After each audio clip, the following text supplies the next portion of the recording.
Irin wannan abu shi ake cewa kai ɗaya sa'annan a dama da martani mai matuƙar zafi ta dai ɗan Biki Komanda ya fara maida da zazzafan martani ga gwamnan jihar Kaduna.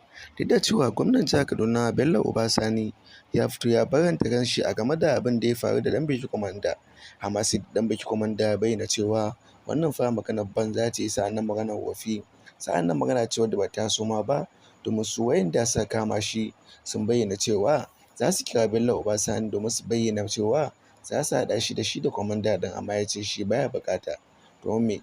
Sun ɗaure shi, sa'annan sun zane mai jikinsa tsaf, sa'annan sun ci zarafinsa.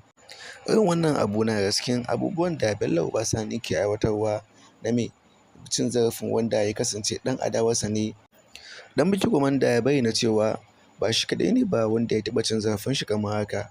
Akwai wata yarinya ita ma wadda kasance 'yar adawarsa ce, ya sa mata irin wannan abun da aka yi mai na cin zarafi. Kuma sannan adawa yanzu ya fara gani ba gudu sa'annan ba ja da baya, domin cewa dimokuraɗiyya fa muke yi, ba wai sarauta ake yi a cikin Najeriya.